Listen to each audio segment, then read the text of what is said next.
Welcome back to Living Outside the Matrix. In this episode, it's a great pleasure to be joined by JJ Kelly, an author with a great new book out. And today we're going to be discussing the subject of this book is going to be around the issue of potential societal collapse into tyranny or escaping that outcome and achieving freedom in the context of advancing technology. And the question is, can the technological advances either help or hinder us in either of these scenarios? JJ's worked as a US or flown as a US Navy pilot on carriers, and he's also held a CEO position in the telecommunications industry, as well as writing this book. And the book he's called Intellopy, Survival and Happiness in a Collapsing Society with Advancing Technology. JJ, thank you for taking the time to join me today, and welcome to the show. It's a pleasure to be here, Nigel. So, JJ, maybe you can start us off with just a little bit about your background. You've obviously achieved a lot. Can you tell us a little bit about where you come from and how you've got to writing this book and thinking about all these things? Yes, I'm one of those individuals who, from a very early age, tried to figure out how things work. I have one of those analytical minds, and I try to get at the causes of things. And ultimately, it led me to degrees in engineering and biology.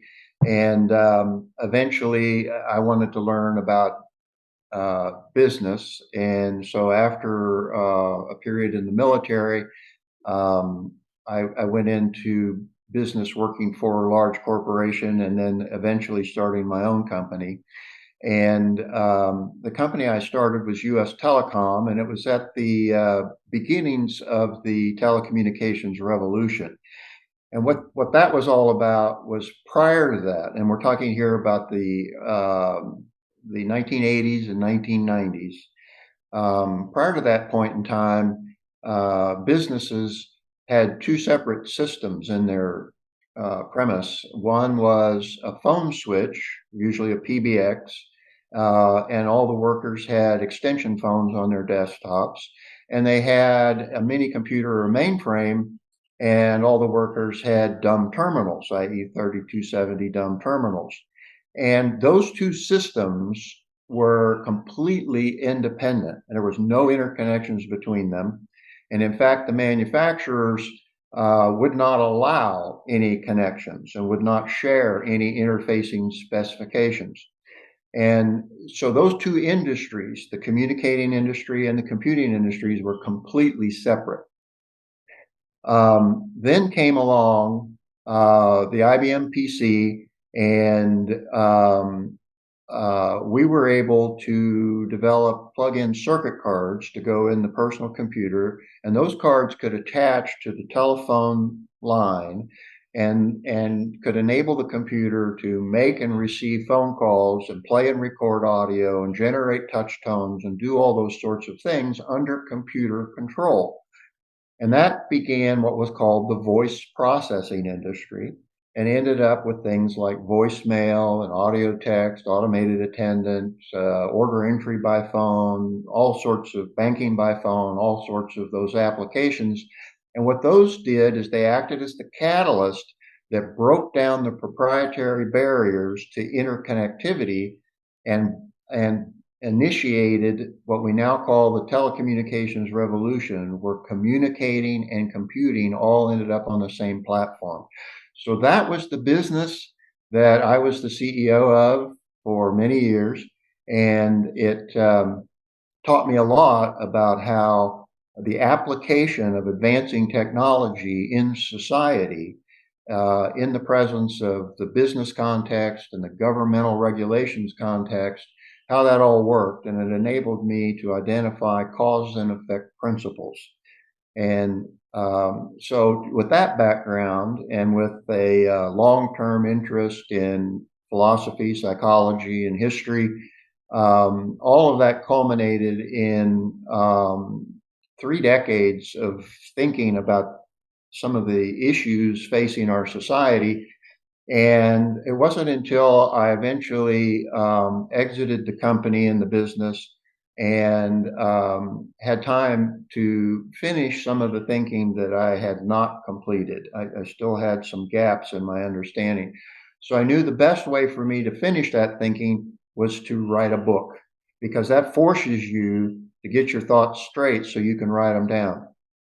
And so a little over 3 years of writing the book and clarifying my thinking, and that's what got me where we are today. Okay. I mean, I know also we share a lot of interests, actually, technology, in philosophy, history, and so forth. And particularly the philosophical ideas put forth by Ayn Rand last century, her philosophy going under the name of objectivism. So we share a lot of common understanding of sort of solutions and problems there, which is interesting. And my listeners will be familiar with my come from with that regard. So maybe you can tell us a little bit, JJ, first of all, about where you think we're at, and this possibility of tyranny, of collapse. Can you describe your vision of what you think might happen, or where you think we're going? Yes, we probably one of the most significant revelations that I came up with when I was doing the research for the book was getting my head around the large scale, and I'm talking about the time scale now, the large time scale reference of where humanity as a species is in the process of evolution, and specifically human society. And that kind of helps us develop a contextual framework for then describing where we're at on the present day. And so if you don't mind, I'll use a very low-tech aid here to get us to this point. Yep. Okay. This is a slide from a video that I made. And what this is showing is a timeline beginning 250,000 years ago, when humans first became anatomically capable of being conceptual beings, the use of reason. Okay. And then every star here represents 250 years. So we see that for a long time, humanity, not knowing anything about logic or science, or the scientific method or reason, when we would see natural phenomenon, we only had mysticism to explain it. And so it was gods that pushed the sun across the sky and caused droughts and pestilences and floods and births and deaths, and all those things were attributed to the gods. We had no other way to explain them. And that continued for over 200,000 years of human history as conceptual beings.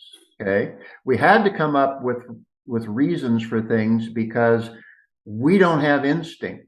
We have a conceptual faculty, but we begin as a blank slate, and we have to learn every piece of knowledge we need to survive. And so we are curious questioners. We're constantly seeking the causes of things so we can make better decisions to further our lives. As curious questioners, we said, what's causing the sun to go across the sky? We had no science, no logic, so all we could come up with was the mystical explanations. That continued for 200,000 years of our history until 2,500 years ago. The ancient Greeks and Aristotle were the first ones to begin applying rational thought to seek the causes of natural phenomena. And it was Aristotle who came up with the idea that there is a knowable reality, that it does behave by knowable laws, that we do have a way of grasping it with our mind, and it's called logic. It's the scientific method. It's integration. And Aristotle gave us all of that. And that was the beginnings of trying to find natural explanations for things, and instead of superstition. And so that was humanity's first attempt at having a rational society. But the Greeks only lasted 250 years, and then Romans conquered them and reimposed Roman mysticism and the Roman gods. So then we fell into a 1700-year period of the Dark Ages, dominated once again by mysticism, and much of it, the church, and the imposition of church dogma, mystical beliefs, and it was characterized by self-torture as the pathway to heaven, and a lot of things that were not very pleasant for humanity. It wasn't until about 500 years ago that Aquinas attempted to integrate faith and reason, because he had discovered Aristotle's teachings, and he tried to do that integration. And in doing so, he resurrected the previously dormant ideas of Aristotle.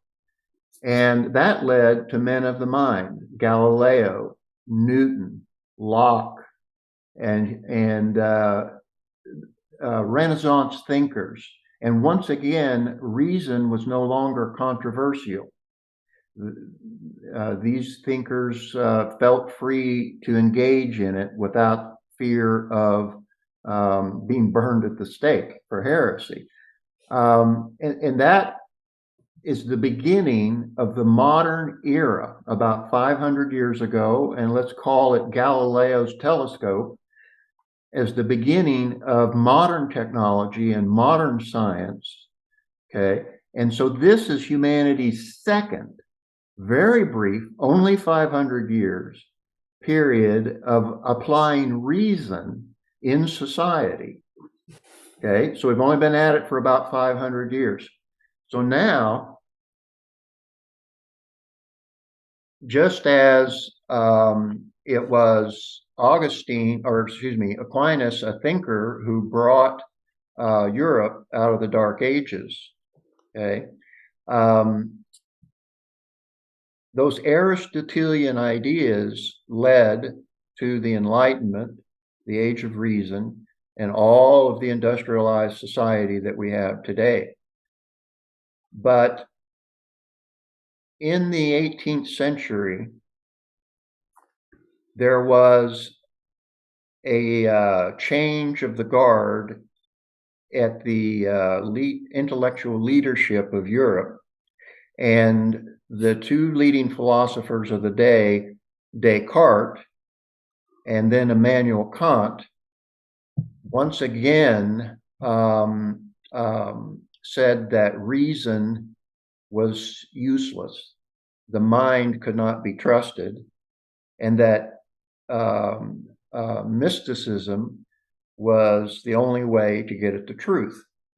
And there was no one defending Aristotle's ideas. So eventually, those parts of Europe where those ideas got the upper hand in the universities ultimately led to fascism, Nazism, and communism in Europe.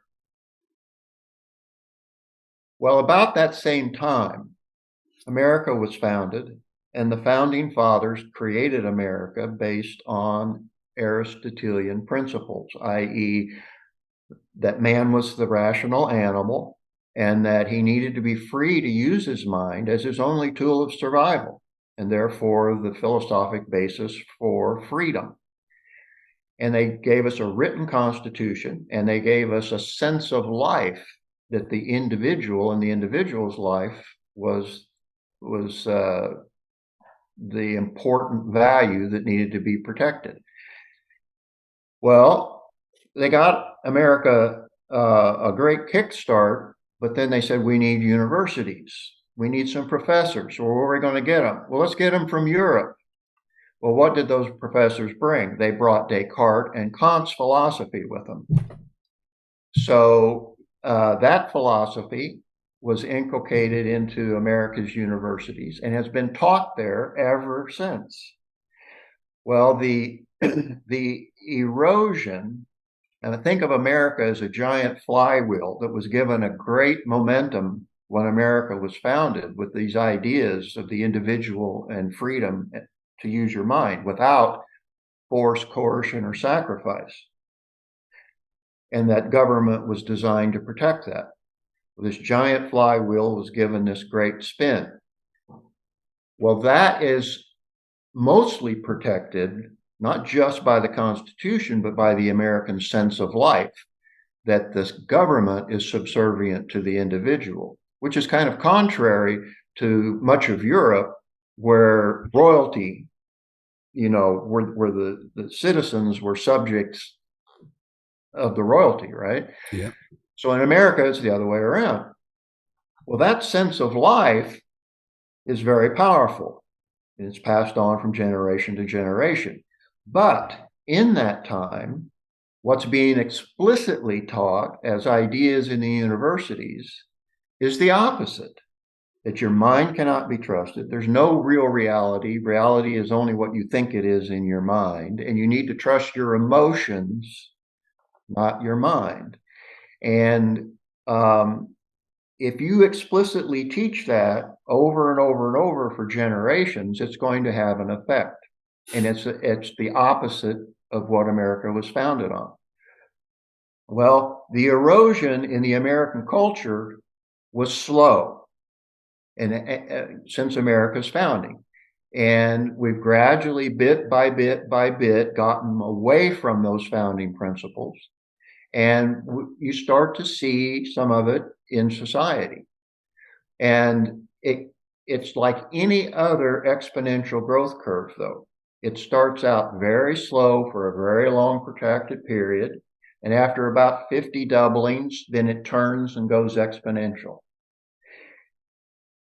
We have recently seen that turn happen. And it was first visible on the college campuses where the students needed these safe spaces because emotions are what's important, right? Their feelings are what's important. And the cancel culture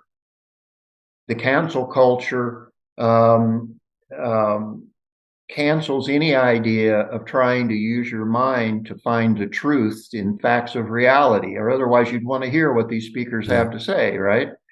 So you saw it first on the campuses, and then, of course, these graduates take it out into their careers, whatever they might be, and it gets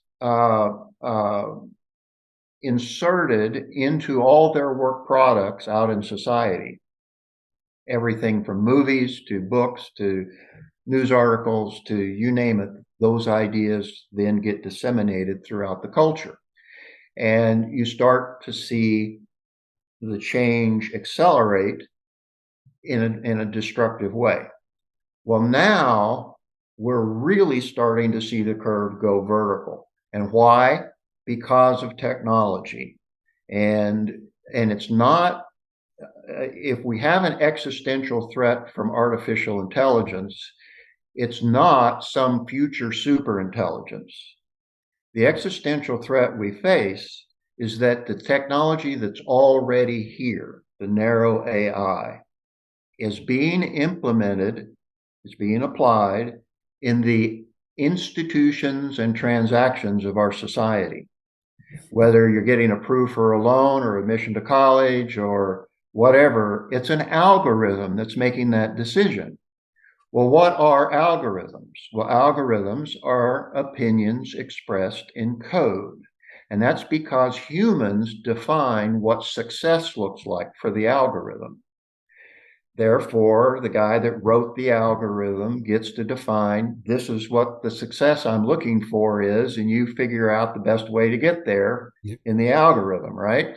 So it's an opinion expressed in code. And so now we have these graduates coming out of these educational institutions with these flawed ideas, And they're now building machines that are going to control the institutions and the transactions of our society. So AI is now today's AI, narrow AI, is acting as an amplifier and an accelerator of the effect of ideas on society. Now, it could amplify and accelerate good ideas or bad ideas. It's just that the problem is that most of the ideas that are out there today are not good for society. Yeah, And they're and taking, I'd also yeah. interject that there's a political dimension going on as well, isn't there? As you alluded to earlier, there, JJ, these ideas of Kant and Hegel and filtering down through our culture to the man on the street over a century and a half, perhaps.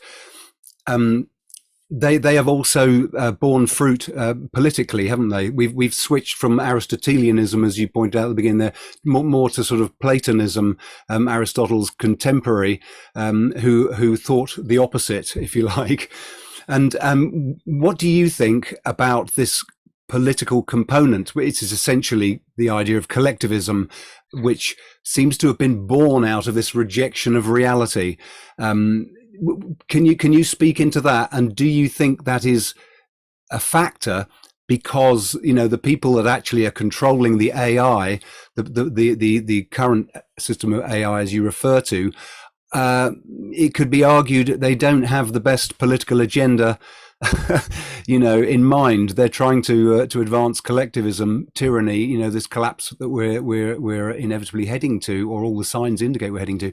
So can you address that issue, the political factor? Sure. Philosophically speaking, by the time you get to a person in a political position or a governmental position, that's one of our institutions of society, or they get to be the CEO of a major corporation that's producing products in the private sector. All of those are the final result, the consequence of the ideas that are contrary to the Aristotelian principles. And it's the flawed value system that is, again, not based on rational thinking, connected to facts of reality. And the most specific fact of reality they're not connected to is the nature of man and his rational faculty. And that man must be left free to use his mind to survive. That's his only tool of survival. And if you take that away from him, he's not living as a human anymore. And because they don't have that education, by the time they get to be the leader of a company, the leader of a governmental agency, their thinking processes are already so damaged that they do not know any alternative. And so they're going to do whatever they can to promote the value system that they now hold. And that's the problem with our educational system today, is they'll teach 10 different variations of an anti-reality, anti-reason philosophy, but they either won't expose the student to any objective type philosophy, or if they do bring it up, they immediately dismiss it as untenable. And yeah. So education's not on our side at all, is it? But no, it isn't. What about the fact that? But what about the fact that denying an objective reality, which is essentially what Kant did, in the 1770s or whenever it was that he wrote A Critique of Pure Reason, beginning this philosophical reversal of the age of reason and beginning to slow the flywheel of the American experiment. I mean, do you think there's an element of foul play there? Because I've heard it said that you could, as you explained earlier, ancient Greece came to an end with Rome invading and so forth. They didn't actually have like an industrial revolution and a scientific revolution to point out. Of course, Kant didn't have an industrial revolution either. Sorry, because that came afterwards. But nevertheless, he'd witnessed the Renaissance. He'd witnessed Galileo. He'd witnessed this massive explosion in men of thought and men of genius. The age of thinking, the age of reason and enlightenment.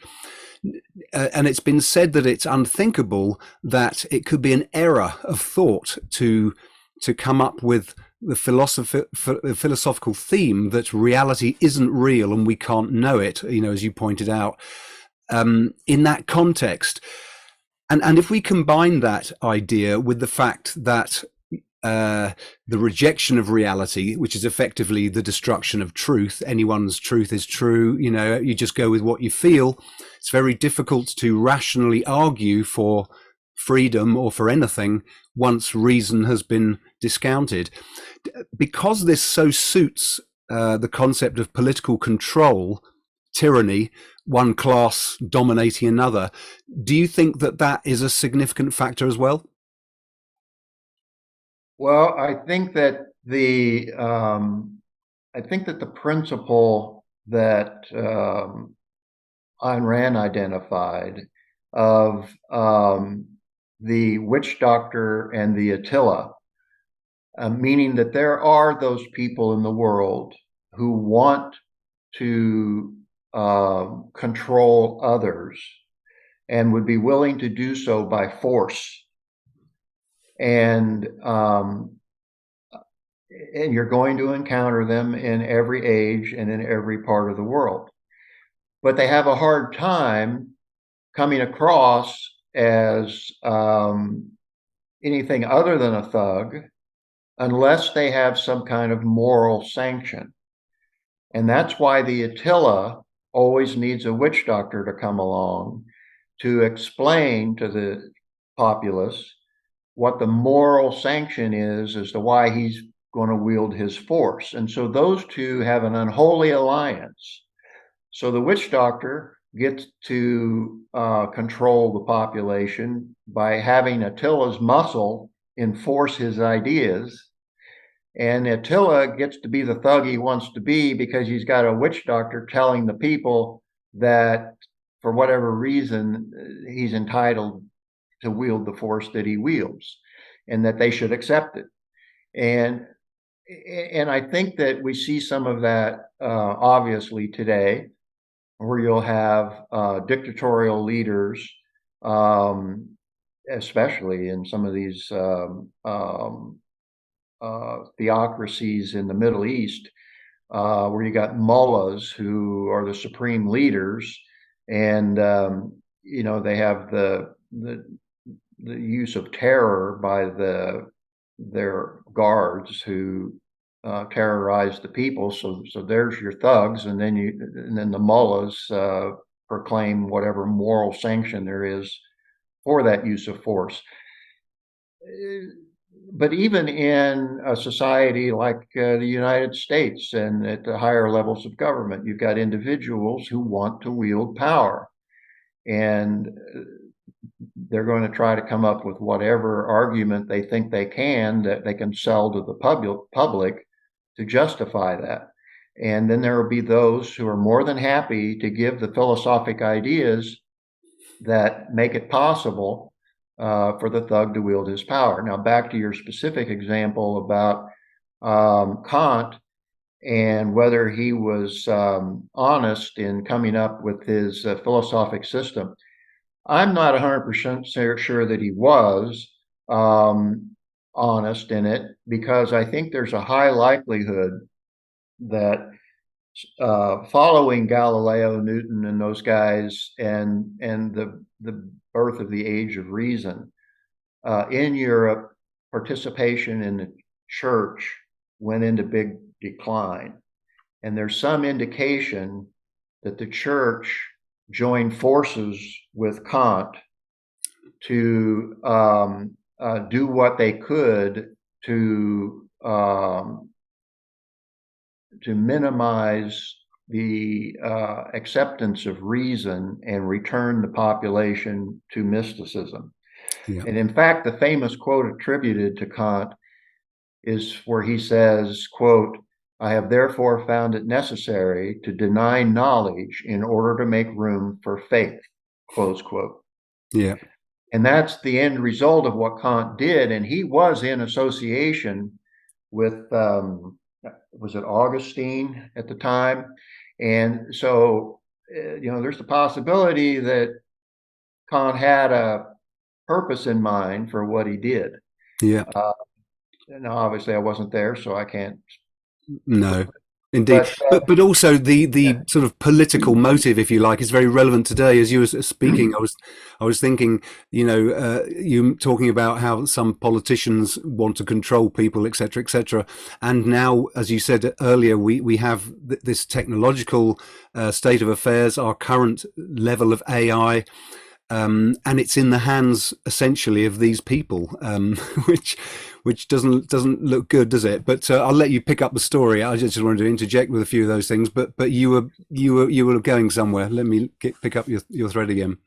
Yeah, well, no, I was just saying that now we're at the point where, because narrow AI is being implemented in all the institutions and transactions of our society, and that the people who program those algorithms are putting their opinions in there. And where'd they get their opinions? They got them from their flawed education that emphasizes imagination and feelings rather than facts of reality and reason. And so we can expect that all those algorithms that we are all going to have to deal with are going to emphasize imagination and feelings and minimize reality and reason. So that's the danger that we face. And there is some theorization and prediction. You may be aware that Dr. Leonard Peikoff, who wrote a book in which he predicted that, given his analysis of our current culture as compared to the way it was at various key moments in human history, with the various societies rising and falling, and he looked at their education, he looked at their literature, he looked at their science, he looked at about half a dozen different factors, and he compared it to today and makes the prediction that unless there's some kind of a sea change, we could collapse into totalitarianism by mid-century. And more specifically, a religious fascist totalitarianism, meaning that the government, particularly in America, would be hard-pressed to try to take away private ownership of property. So they'll still allow you to own it, but the government's going to control it. And that's where the fascism comes in, and it'll be religious in the sense of that America is a moral country, but only because of its religion. Right. As where all goodness in humanity comes from religious sources.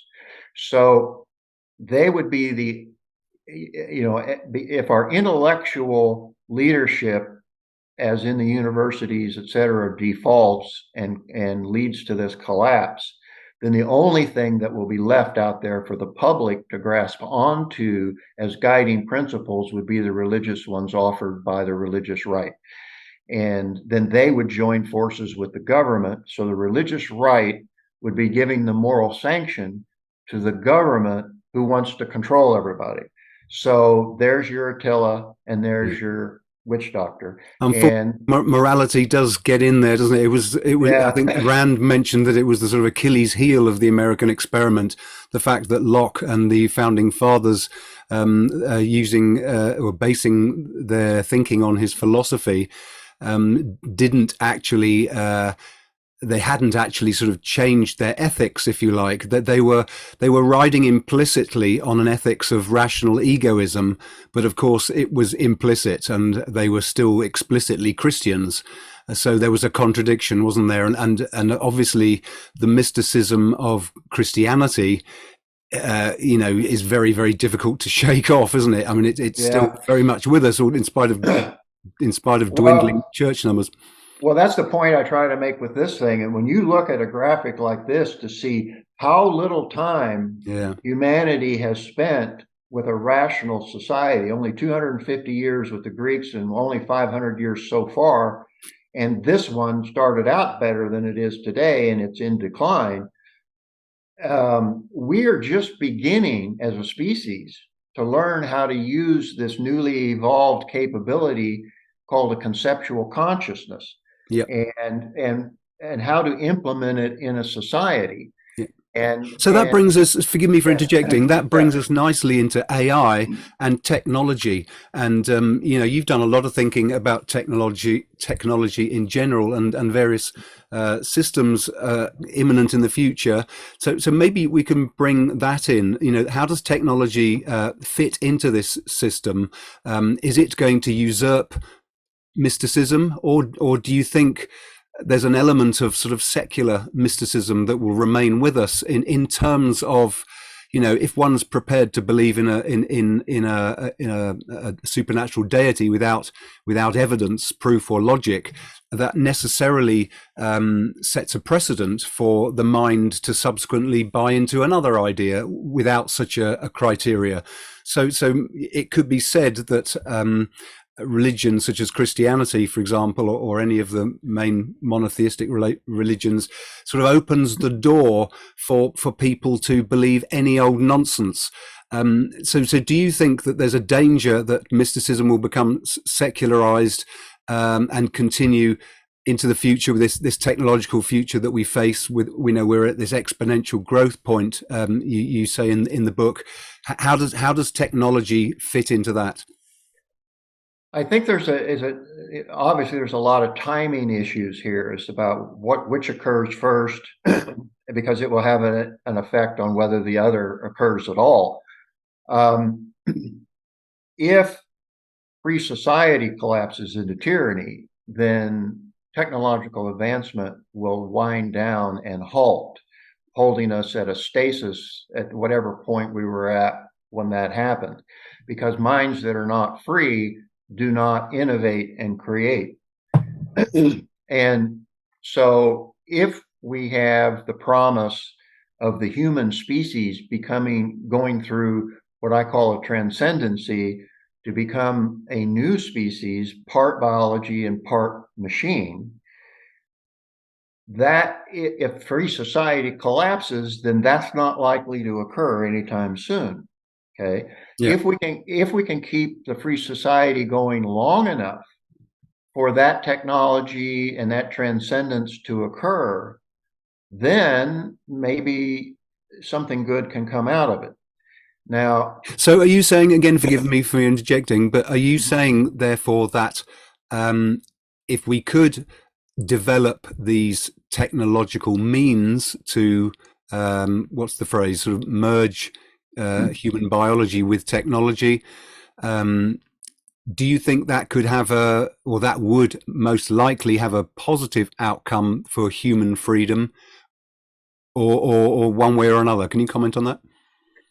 yeah, think of it this way. Let's project out a little bit farther and think of the day when we have enough computing power and we have enough nanotechnology to deconstruct the human brain and enough computing power to simulate it, and we're able to create a conceptual mind in a computer. Okay. But now it's not constrained by the crow epistemology that humans have, which is the ability to only focus on a handful of items at any moment in time, because computers are really good at scaling up anything that they do. So we could have a machine-based rational mind that has within it a subroutine that is constantly checking every new concept that it comes up with. If it hears something, let's say a human tells it some fact, this routine might automatically try to connect that concept down through the hierarchy of concepts to a fact of reality so that it can validate that piece of information before accepting it as a piece of new knowledge. That's interesting. So that could almost an automatic truth analysis circuit. Exactly, because it's a machine, and it can have built in it this validation routine that says, if I hear something that I cannot yet validate, I'll hold it in suspension until I can either reject it or validate it. I don't have to accept it yet. Which is precisely what we should be doing now, isn't it? It is. And humans can do it now, but they have to be taught to do it. And that's what they're not being taught how to do. But it could be an automatic feature of a machine-based intelligence, and it would have increased capacity and speed over humans, so it could easily do those sorts of things. Well, let's then not go so far out, and let's talk about not artificial intelligence, but augmented human intelligence, where we are already starting to use personal digital assistants, whether it's Siri or Hey Google or whatever, right? Or the smartphone for people who are listening to this and can't see that you just produced your mobile phone. Yeah. So I predict that the paradigm that's going to drive the future of augmented human intelligence is what I call the APA, artificially intelligent personal assistant. And we will continue to develop that technology and the interfaces to it. We'll move from smartphones to smart eyewear and earphone type devices. Then we'll move to more intimate interfaces, but still external. For example, MIT has a technology called the alter ego that can predict what you're going to say right before you say it. And that's because it's detecting the microscopic of the muscles in your mouth that are formed as you're forming the sentence before you utter it.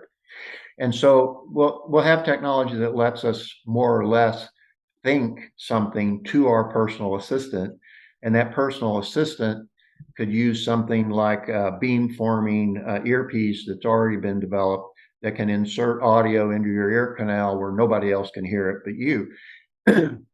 and those are just the beginnings of improved technology. And then we'll go to smart contact lenses and a number of things that still use our natural senses to interface with technology. And then further down the road, we'll get involved with implants and so on.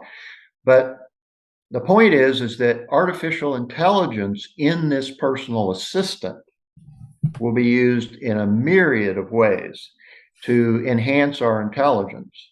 And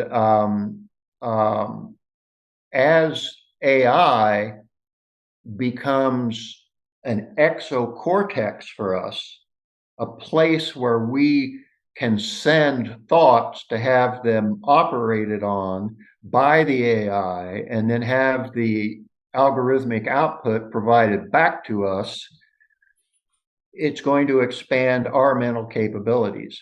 And so now we could imagine having this fact-checking or concept validating routine in an external AI that is holding many of our memories. I mean, it's growing up with us, it's evolving with us, it's our personal assistant.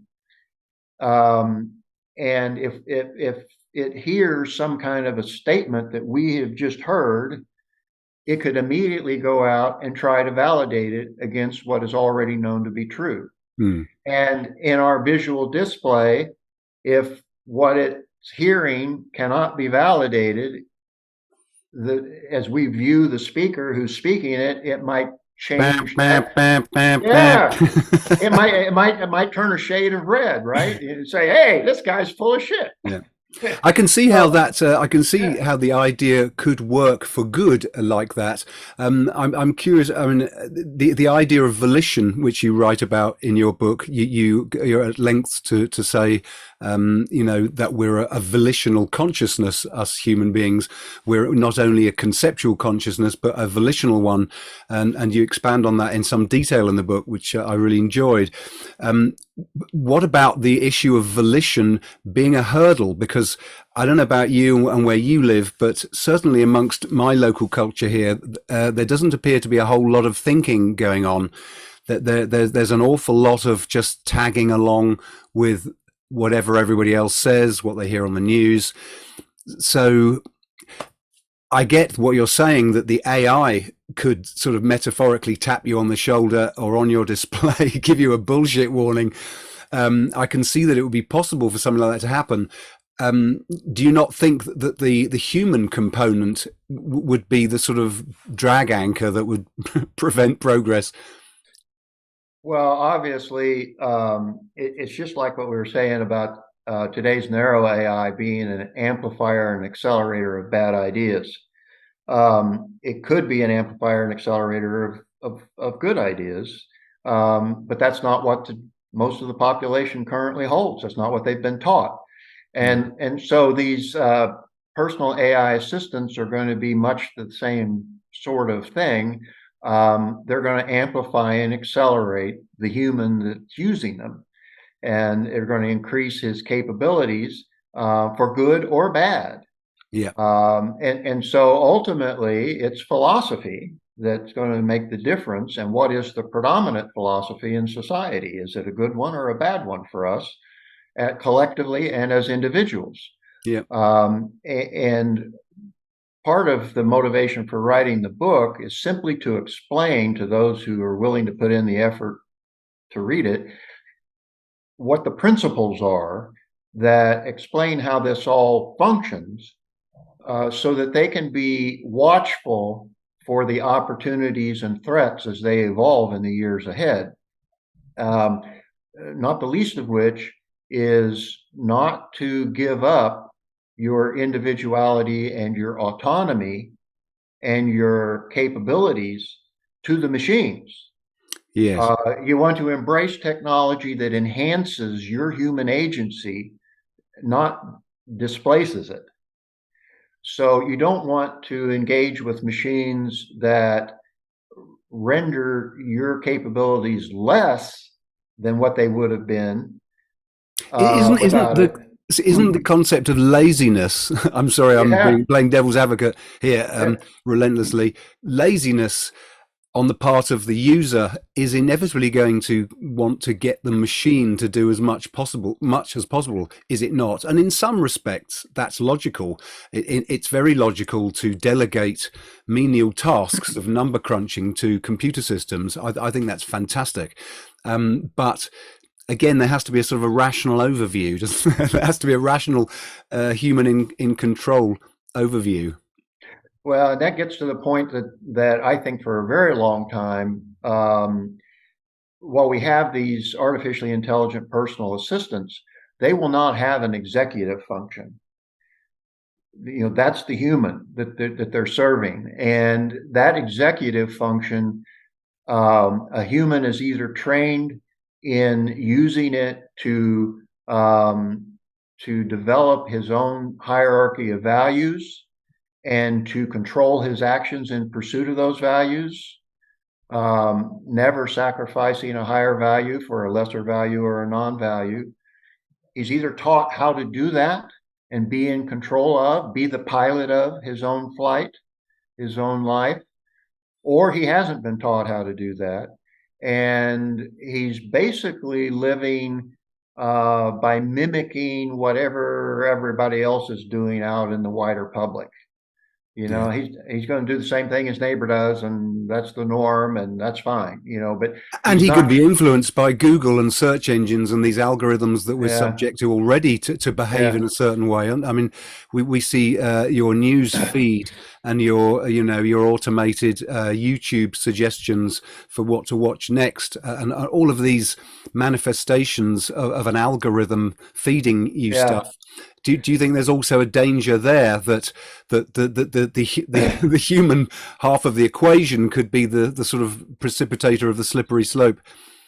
Well, we have to go by empirical evidence, and the empirical evidence is that um, that when humanity applies reason against facts of reality and the laws of nature and the nature of man, good things happen.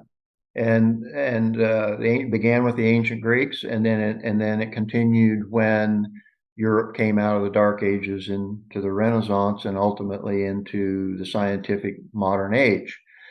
Everything that we have, that we enjoy in the comforts of life today, is because of that.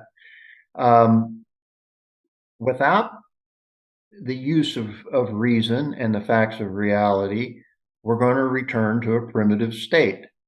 And that may very well happen again. We may end up with a protracted, this time global, dark ages, Hmm. and who Well, knows could that how long it JJ, happens. again, forgive me for interjecting, but very relevant to that point. Could that be a blessing, if you like? Because you mentioned that, and I totally concur that we effectively are reducing. We're in a sort of a post-truth era where reality is rejected. All of these people have been miseducated or corrupted or both. Our society, our Western culture, is saturated with irrationality, as though the age of reason has passed, but we're still riding on that momentum of the flywheel. Do you think that the bad ideas, the disconnection from reality, obviously that leads to failure in whatever endeavor that we're actually personally doing? If you wanted to just plant vegetables in your back garden and you don't regard as the proper way to do so, you won't succeed. It's always the facts of reality that we have to adhere to. So my point is, the fact that we are so irrational these days, do you think there could be some sort of visible warning signs that people will start to see that would be sort of similar to your analogy earlier of the AI turning your screen red, or giving you a warning sound? So do you think the fact that we're sort of off the rails of reality already, you could say, metaphorically and literally, do you think that could be a beneficial thing that could force people to sort of sit up and take notice? Well, sure. It's the old saying about it's got to get worse before it gets better, kind of thing. We're already seeing some, at least I'm seeing some reasons for hope. I wouldn't necessarily call it optimism yet, but at least hope, at least possibilities. Um, and in the book, I give the example of what happened with COVID and the educational institutions, certainly here in America. I assume they did there as well, where the parents of the elementary school children found their kids at home, not in school, and then even the parents had to stay at home, and the schools required the kids to continue at least a couple days of the week to try to do something remotely. And it was such a mess. And but the parents had to supervise their kids and help them get logged on to whatever the school was offering and help them manipulate the devices. And suddenly the parents became aware of what was being taught and were appalled by it. And many parents removed their kids from those schools and put them in private schools. And um, the parents went out to the marketplace and tried to find quality educational software to run on the devices for their kids, because what the school district was providing was terrible. It was nothing more than watching YouTube videos to keep the kids entertained. Um, Even if it was that, or playing computer games. Um, the same sort of thing happened at the collegiate level, and that was young freshmen who thought they were going to have their freshman year on campus at college, at the university, and were looking forward to it. All of a sudden, found themselves in their bedrooms with a laptop doing their remote education, and the parents are wondering, now, why are we paying these big tuition fees when he's not even going to school? And at the same time, Google starts offering their certification training programs for IT professionals that could make $55,000, $60,000 a year, just by taking those courses with Google. And so people start wondering, now, wait a minute, why are we going to incur this six-figure student loan debt and come out with a degree that doesn't really get you a good job?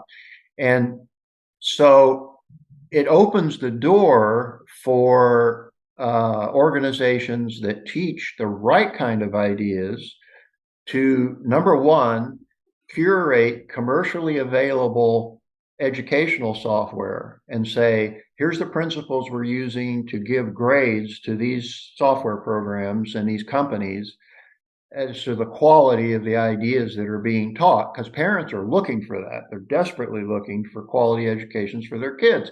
And they would like to find good quality stuff, but where do they go to find it? Well, there's nobody out there really doing the critiquing and promoting. But if a company would start up to do that, or an organization, then the next step would be to actually produce good stuff and be a producer of it. And so what this is pointing to is the possibility of using what I call the technology cycle, where we've got organizations and private companies producing quality educational materials, software programs. And remember, AI is going to play a big role in this going forward in the future, as is augmented reality and virtual reality. And we're going to end up with virtual education in the home for the students, with artificially intelligent assistants who are providing that education instead of a formalized classroom at a remote university. And so it's technology that's going to be playing that role. Well, if we can get the right kinds of organizations to produce the quality content and materials to go with that new technology, then we can begin to inject healthy ideas into the population, right, at a young age, using the technology cycle to circumvent the ivory tower cycle that's been so destructive. Yes. And that is so difficult to counteract. Yeah. I mean, also another thought that springs to mind is, freedom is a necessary component for the human mind to function correctly, as you said earlier. And it's a necessary condition for innovation and entrepreneurialism, these sorts of things. You need that incentive of property rights and the freedom to ask awkward questions. That's usually how things progress. Again, given the context that we're in, with the increase in irrationality, we're definitely on the downside of the dominance of reason, and have been for some considerable time, I think.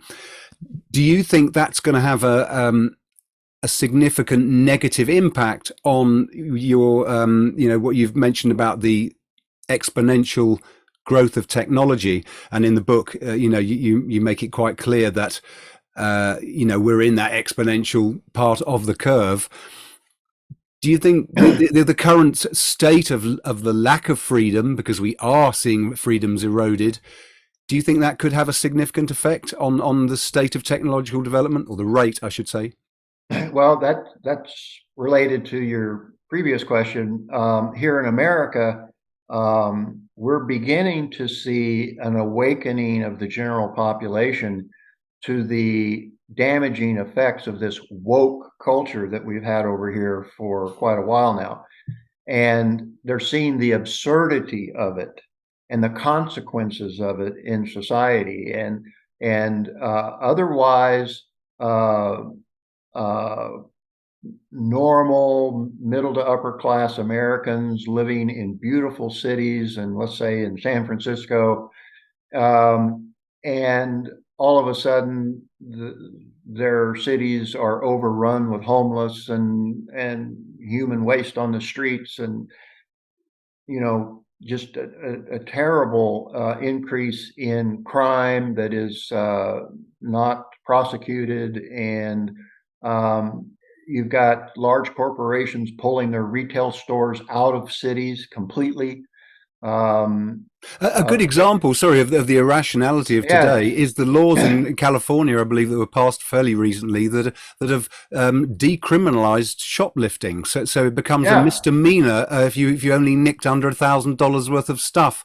I mean, this really is a good example of insanity and leaving the roads of reality manifest literally on the high Yeah. street. Well, one of the things that has been happening in the United States recently, I'm sitting here as we speak in Florida, and Florida is one of the states that has been more free and less uh, uh, prone to instituting these crazy regulations and laws and protecting the citizens' freedoms. They didn't do the lockdowns in COVID. They didn't close the schools and so on. And so we're seeing an exodus of citizens, a net loss of population in New York, New Jersey, California. And many of those people are moving to Florida, Texas, Arizona, some of the more conservative states where the individual freedoms are being protected. And one of the interesting things is that individuals who would have voted for all of these woke policies in California, once they have got so fed up with the consequences that they decide to move and relocate and they come to like Florida, now all of a sudden they're voting conservative. Okay, because the empirical evidence hit them right in the face, or they could smell it when they walk down the street, right? And these policies lead to disaster. We've got to wake up to this, Yes. and so when you start to see that happening, what are you seeing? You're seeing America's sense of life, which is that flywheel that even though explicitly taught and spoken ideas are the opposite, and they can have effects for a period of time, but given enough time for the consequences of those effects to become visible, then the flywheel kicks in and says, see, told you so. This stuff doesn't work. Yeah. And so you get a pushback, and we're getting the pushback now.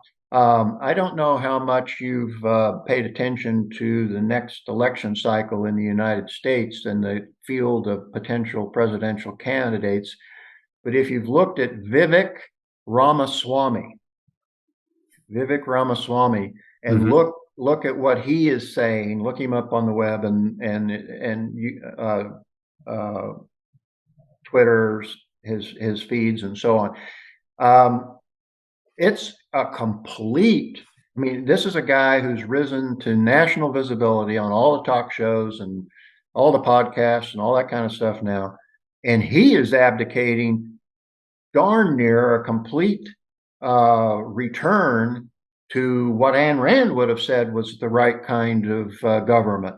He wants to immediately abolish the Department of Education. He wants to eliminate many of the big departments of government out of Washington, and the ones that remain, he wants to distribute them around the country and put them in the cities that they have to serve, not in the echo chamber that is Washington D.C.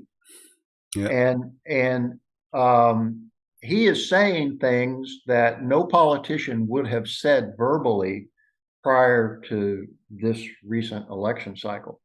Now, how far will he get? Probably not very far. He probably doesn't have a chance to be elected, but he is beginning to drive the discourse, and I find that a positive. Yeah.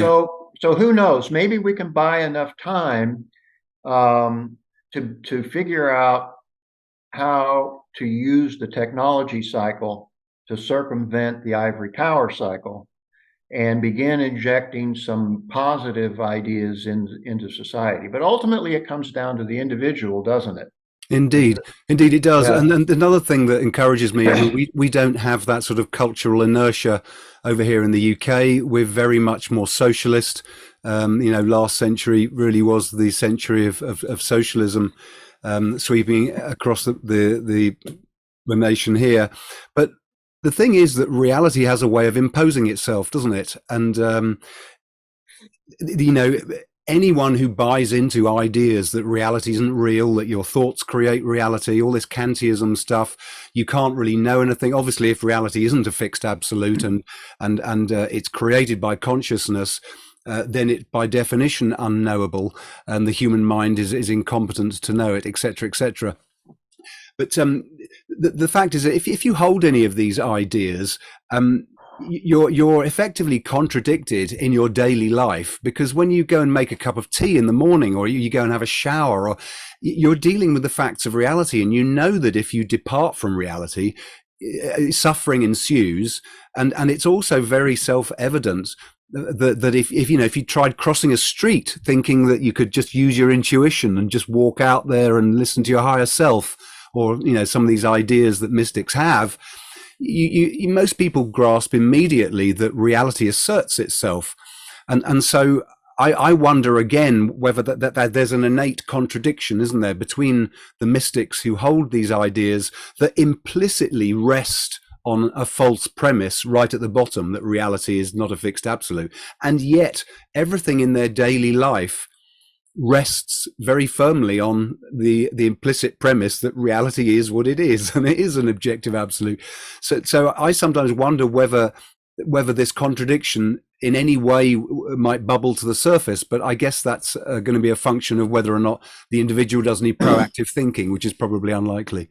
Well, I would point you to since you've read the book, you might have noticed that the very first chapters of the book deal with the functioning of the human brain, yeah, and the automation of ideas, and how ideas get into the brain and how they get automated into the subconscious, and then how the subconscious interacts with the conscious mind to guide our thinking or to aid our thinking, and how the conscious mind is what puts the ideas into the subconscious in the first place.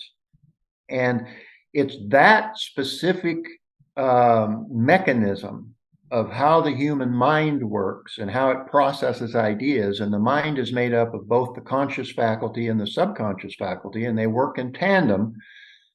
And people are not taught that.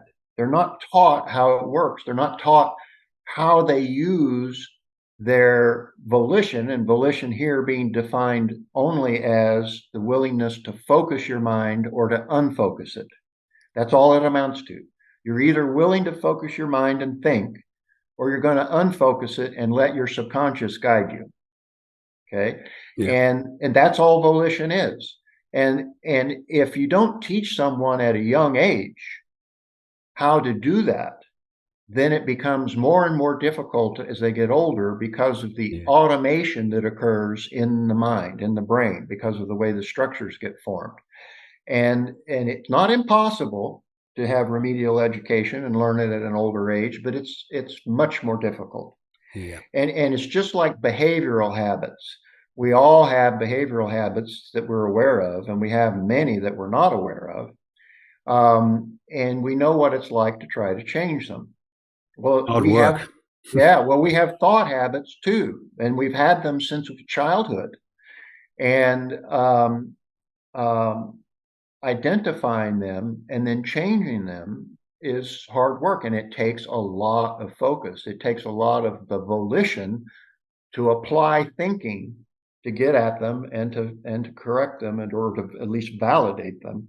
And so if it's difficult for the older people, then what does that imply? That implies that if we're going to affect change, any of us that want to be activists in this fight, if we're going to affect change, we have to target the younger people.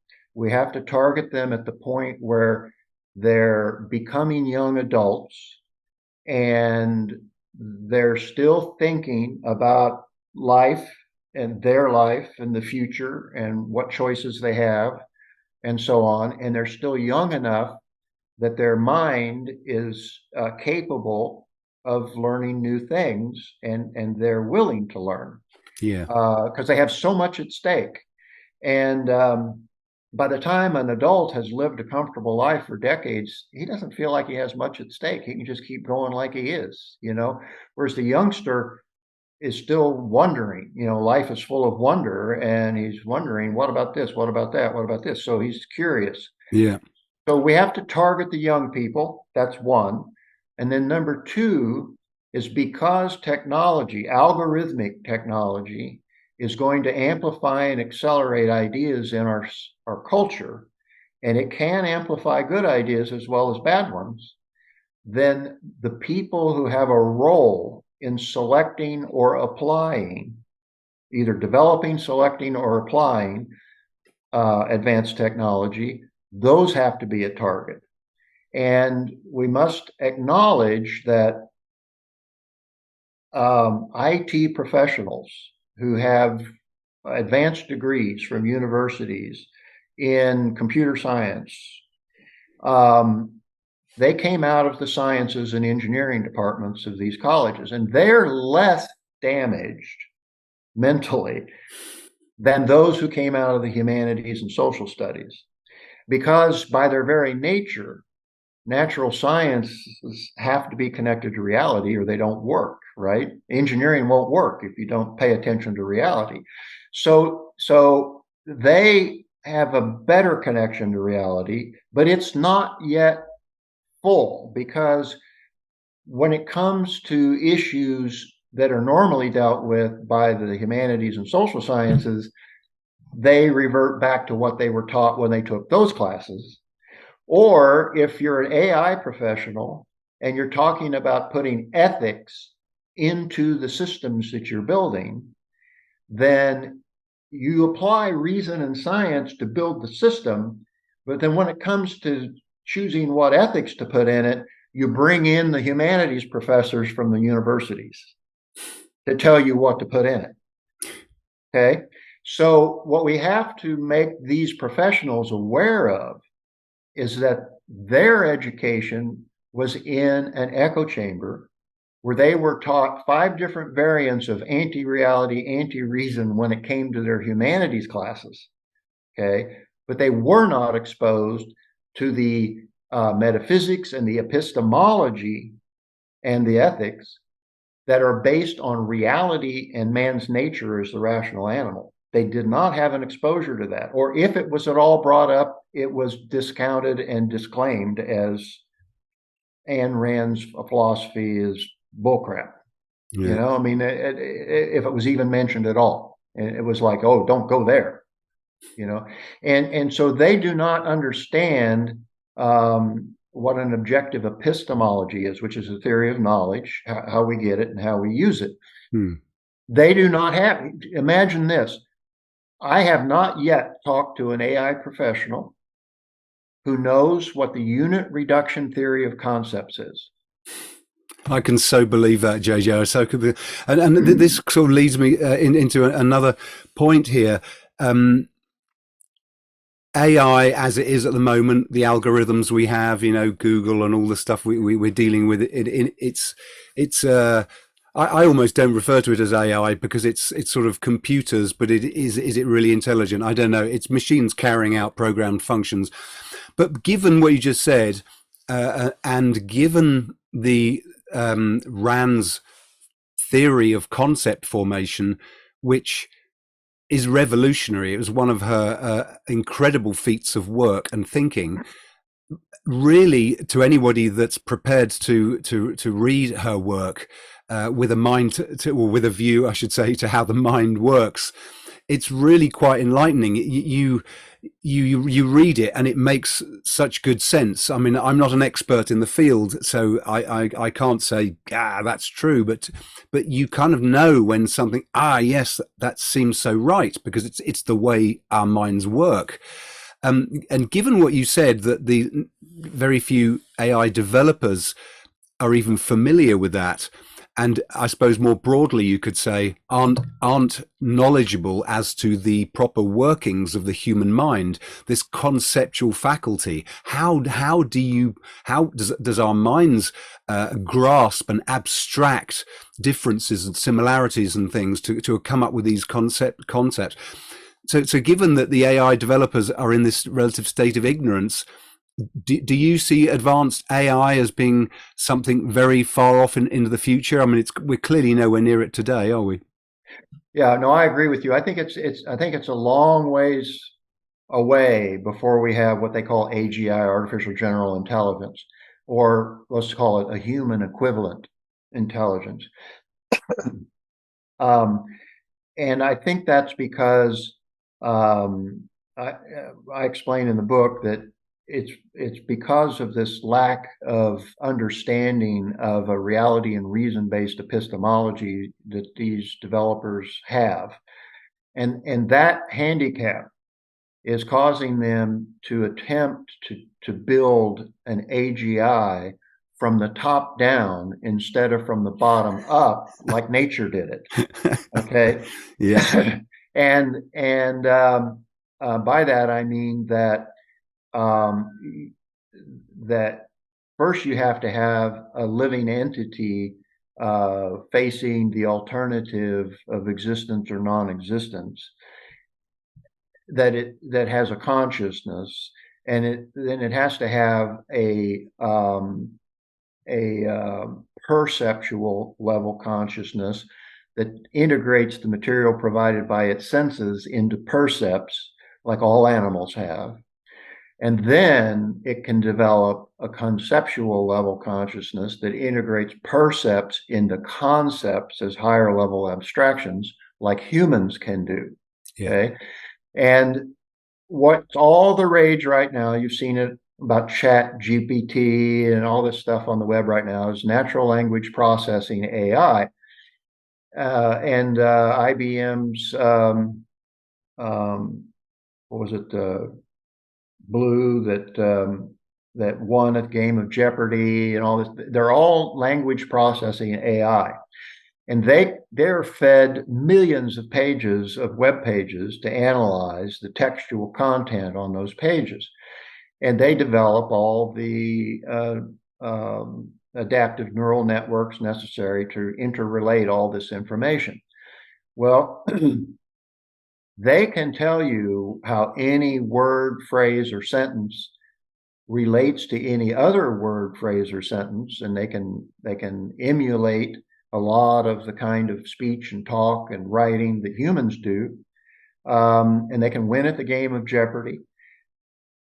They can tell you how any phrase relates to any other phrase and recall it, but they cannot tell you how any of it relates to reality, because they have no perceptual level. They have nothing that integrated material provided by the senses into percepts, then percepts into concepts.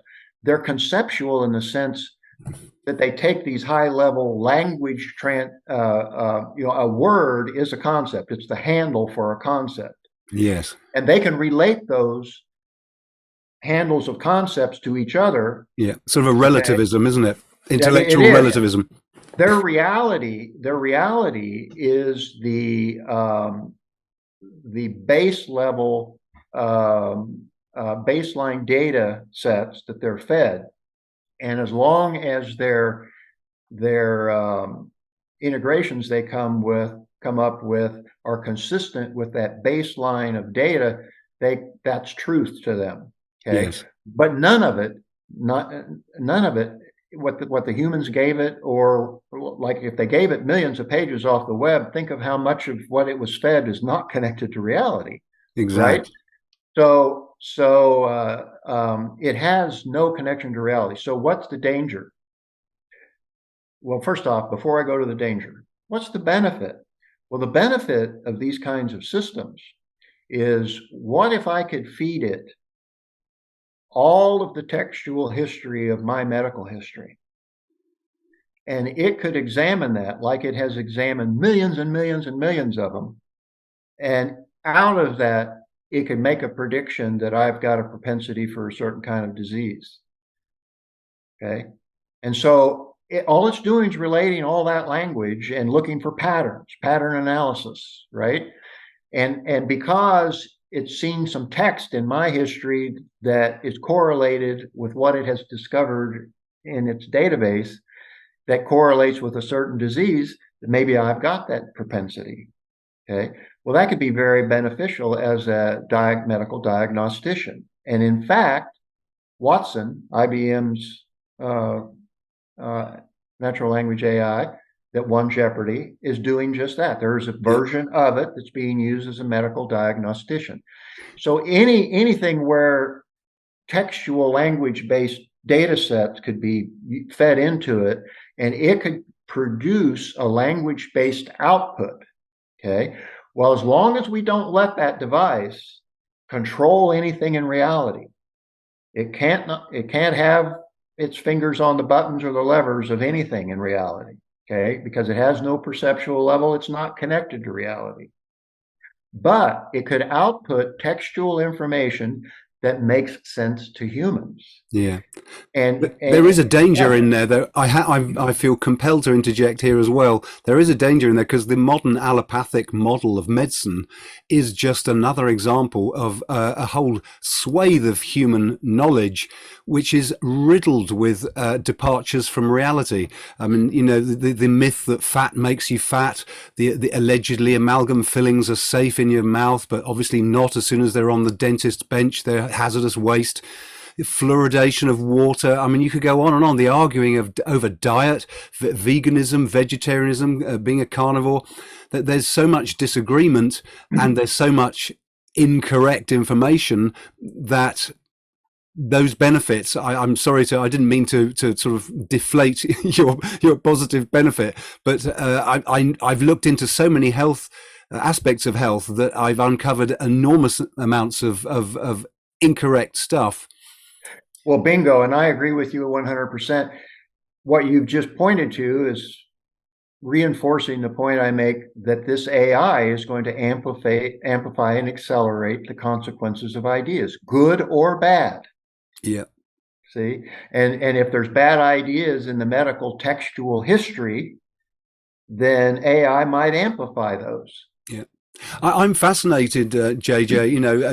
It's your description of the human consciousness in the book. I thought was excellent. I really enjoyed it, and I have been skeptical about AI and its the capability of modeling the human mind. But I must admit, after reading your book, I'm further towards accepting the idea in theory that it's possible if you could get a computer to have a perceptual input, as you say, and if it could be in some way connected to reality.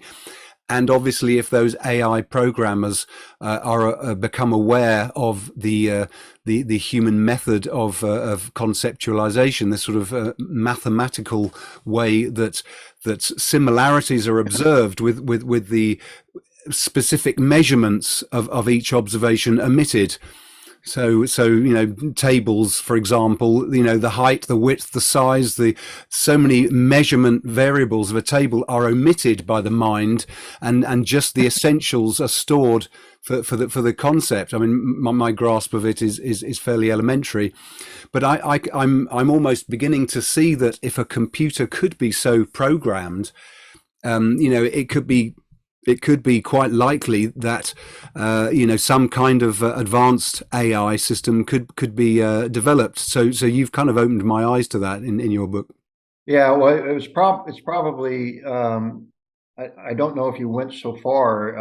I would have to give you some kind of an award if you did. But in the appendix at the back is a topic called theory of mind, and it's quite tedious to read. But one of the things that I struggled with myself, and this is one of the reasons I wrote the book, is because it would make me wrestle with it, is I kept coming back to this issue of how can the very simple pattern matching machinery of the human mind, there's these cortical columns, there are little 100 neuron cortical columns, and all they're used for is to store or match patterns. And how can those combined in both serial and parallel fashion in hierarchical structures, how can that simple mechanism give rise to a human level consciousness? And because there's so many out there that say, oh, it can't. There's some kind, either it was ancient astronauts who came here and injected intelligence into our species, or it's a spark from God, or there's some other magic sauce that has to go in there, or you don't have a human mind. Well, I wrestled with that for a long time, and then I thought, okay, here's what I have to do. I have a strong computer background.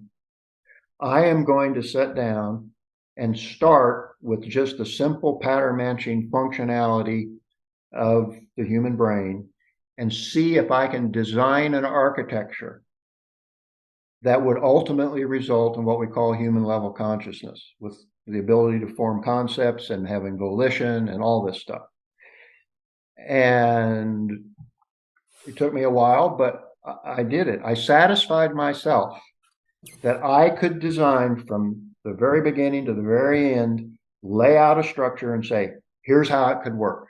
Not that it is the way it works, but that it is possible to describe at least one possibility of how you could begin with that and end with a human consciousness on purely physical grounds. Yeah. And the structure of the human brain.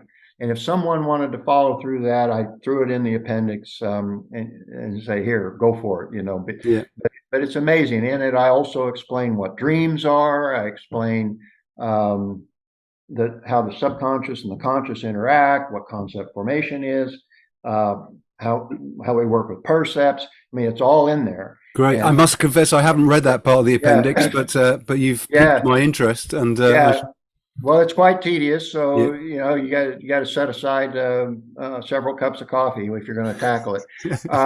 But anyway, I think that we know no physical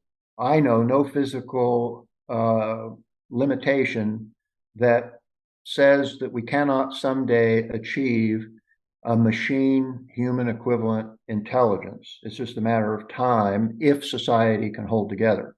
Yeah. However, I was going to say, however, I don't think that a purely machine-based superintelligence will be the first occurrence. I think it will be something that arises from augmented human intelligence.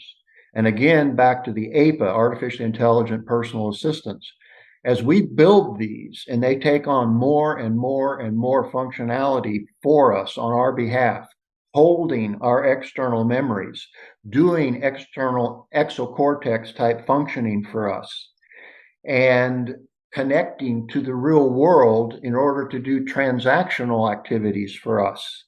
A very simple analogy is we won't have to remember any passwords or anything anymore. Our APA will do all that for us. And we won't necessarily have an identity out out on the web or wherever. Our APA will be our identity, and our real identity will be hidden behind our APA. Our APA is our agent. And if we encounter an emotional intelligence AI out in the world, we're in a coffee shop and the display on the wall is trying to change our emotions to get us to buy the sweet treat in the counter there. Our APA will recognize what's being played. It knows how the game's played, and it will give us a warning. And so it will be our interface to reality in a lot of ways, and it will continually get better and better and better over time.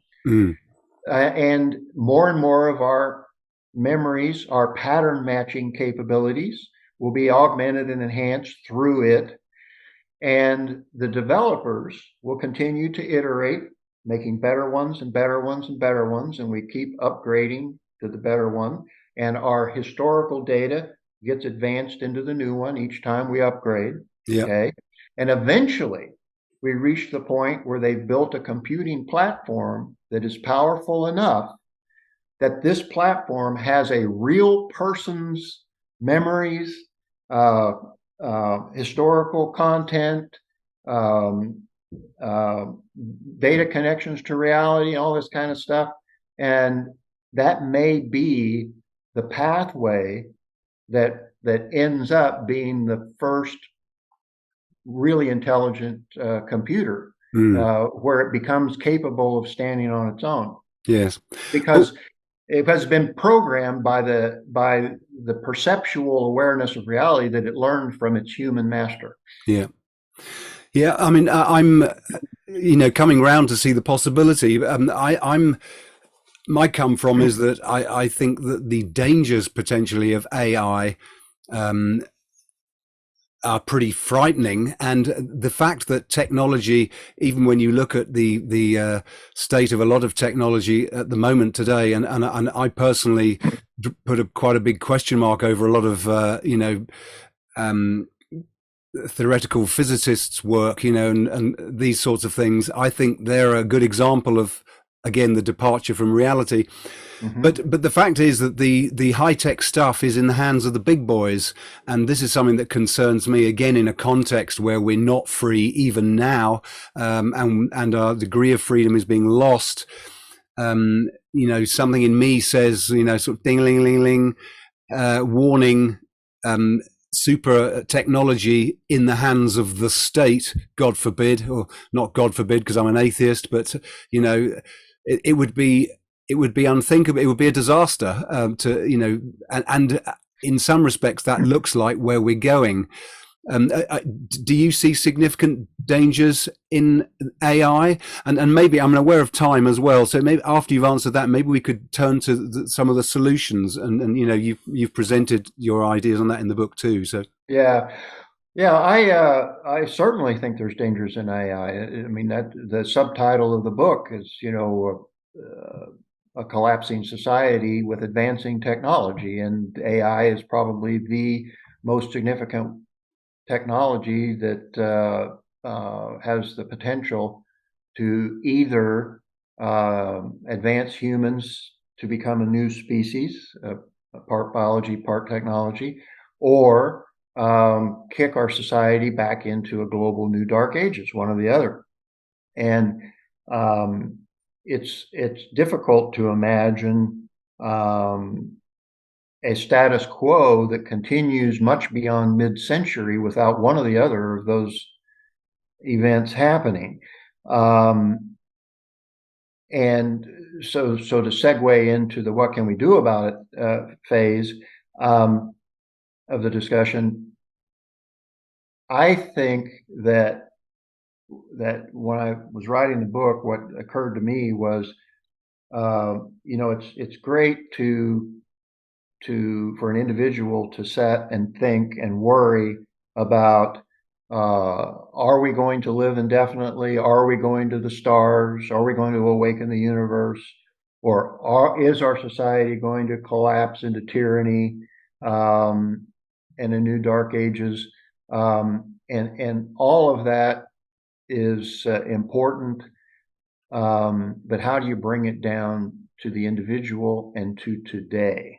His own personal life, yeah, and what importance does thinking about all of that stuff have to him or her?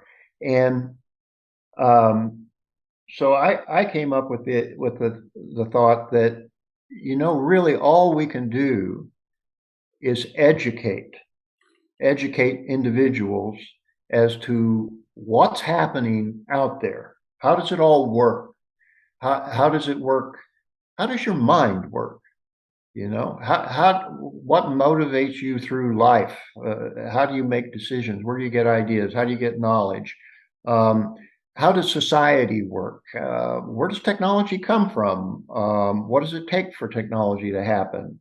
Um, um, and what causes societies to collapse? And if you know what causes all those things, and like, why are we in the state we're in now with a surveillance economy and big tech?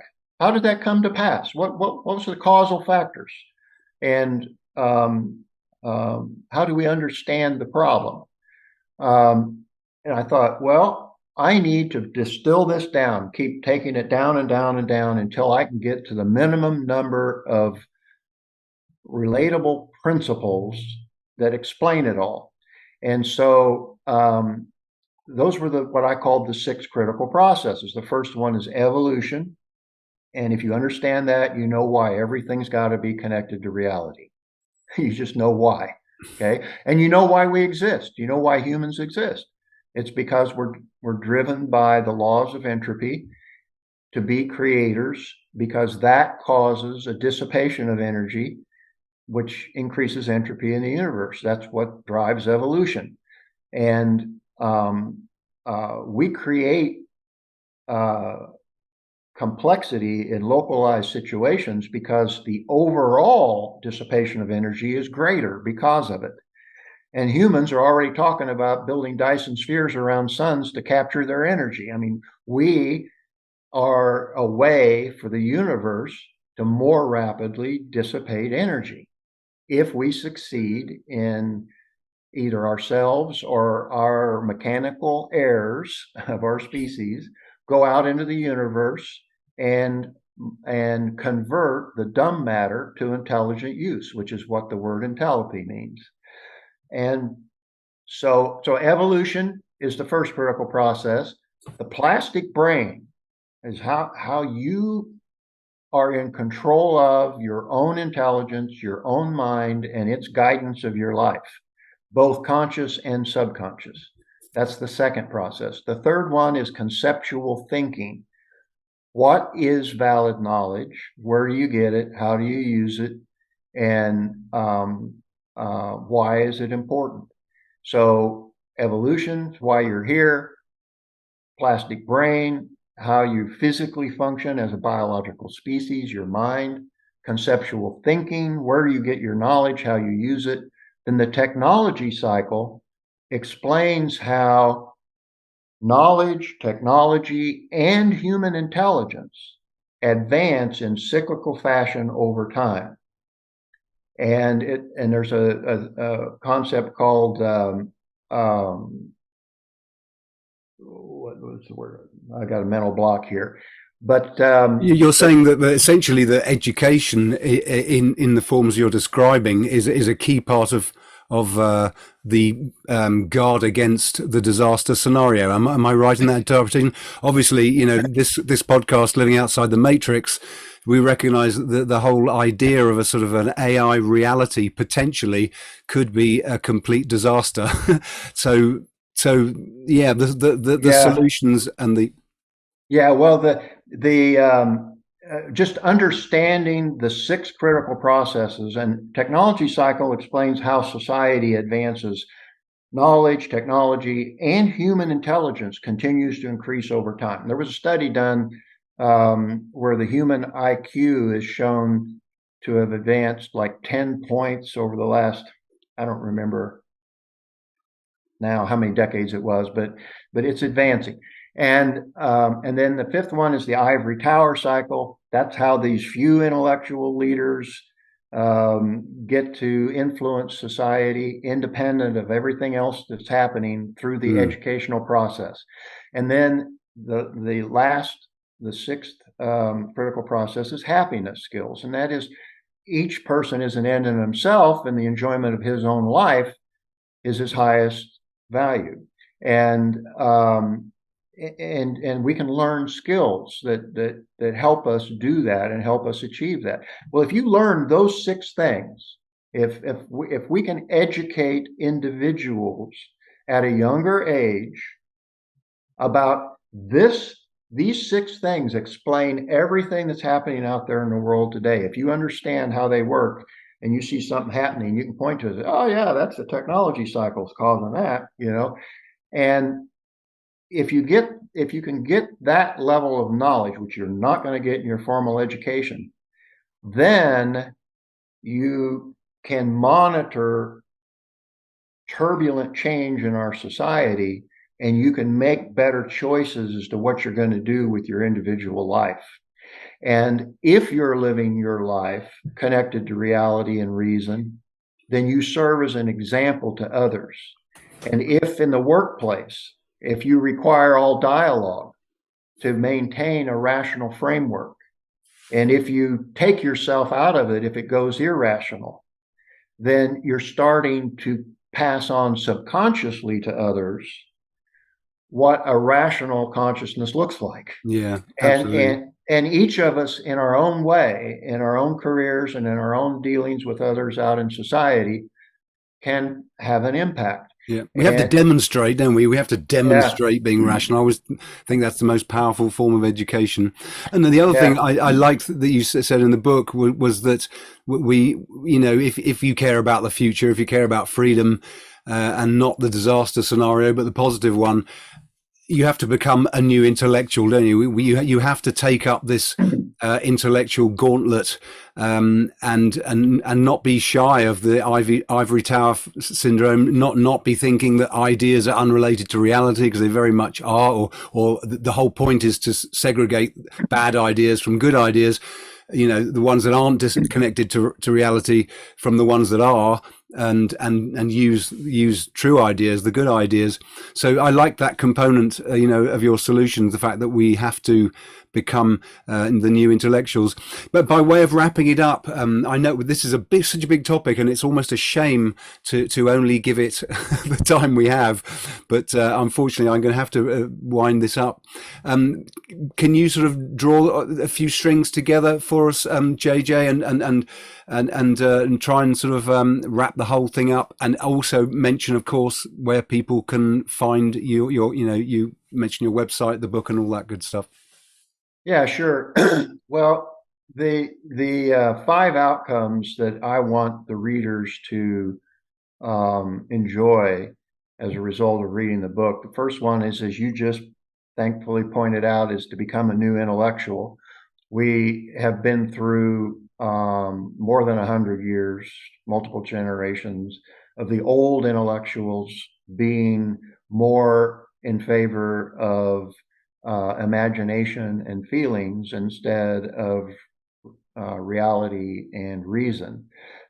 Those are the old school intellectuals that have been leading our society for far too long. So we need the new intellectuals, and that means nothing more than learning how to validate ideas that you hold or have heard against reality. That's it. Can you validate an idea against reality, and do you know how to do it? Okay. And if you do, you're a new intellectual. And then you have to start into remedial education, which means a lot of the ideas you hold, you got as far back as childhood. And so you've got to learn how to go back and identify them and then validate them. And if they're not valid, replace them. Otherwise, you can't get back to reality. Yeah. Okay. Then the second benefit is to learn how the world works. And there again, the six critical processes. I want you to understand anything that's happening in your personal life, or out in society or with technology. What are the processes at play that explain how we got where we are? If those processes got us where we are today, they're probably still operating, and they're going to give us some indication of how to look towards the future. So that's the third one, is to anticipate the future. And specifically in the book, I provide what I call 8 transcendent technologies. If we suspend our doubt about society's ability to survive and we reap the benefits of advancing technology, then we're likely to halt all diseases, all aging, begin to merge with our technology, both in body and in mind, and become a new species that lives indefinitely and begins traveling in interstellar space. And, that's craziness to think about. But the key element to recognize is that in all of human history, over 200,000 years, since the first stone tools of technology were developed, we were on a horizontal growth curve with the doubling rates that took forever to get us where we are today. And if you plot that on a linear curve, you will see that of all of the discoveries and inventions and scientific advancements that humanity has made, that curve went vertical at around about 2010. And the doubling rate took millennia to get us where we are now, but now we're in the vertical growth phase, and the doubling rate is going crazy. And so you can't use your experience from the past 20 years to predict the next 20 years. It's not going to be linear. It's going to be exponential. And whatever your wildest imagination of what the future might look like, it's probably closer than what you would get if you tried to apply the last 20 years of growth to the next 20 years. So learning to anticipate the future, then achieve your heroic vision. Each of us is born with some vision we had for ourselves as a child. If we're going to live a extended lifespan that's been extended by technology, none of us wants to live in a state of unhappiness. So we need to hold on to this vision that we had and think that it's achievable, and mold ourselves into the kind of person that can pursue that vision at any and every age, no matter how old we are. And then lastly, apply technology beneficially. And that's, if anything's going to help us get to a positive future, that's it. We have to educate those who have a role in creating or choosing or applying technology in the institutions and the transactions of our society.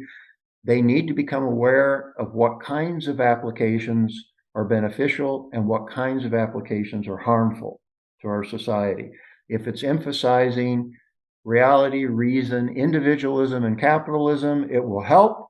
And if it's emphasizing the opposites, it will hurt. And most businesses that are out there today thinking we've got to institute AI in our business in order to keep up, they're not thinking in those terms. And we've got to wake them up to the fact. And if nothing else in the field of education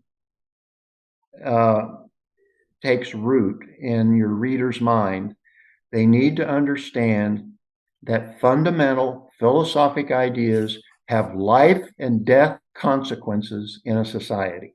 Yeah. And it can take generations to play out, but those ideas will cause a society to live or die. Yeah. Well, thank you so much, JJ, for your time today. And thank you, everybody, for listening. Just give us one last shot, your website and where people can get the book. www.intellopy.com is the website, and the book is on Amazon. Just search Intellopy. You'll get there. Marvelous. Fantastic. And thank you all very much for listening. Once again, do check out the website, lawfulrebel.com. There's loads more on there about all sorts of things. This validation method for knowledge, particularly, that's one of my keen areas of interest at the moment. So once again, thank you all for listening, and join me again for another episode of Living Outside the Matrix.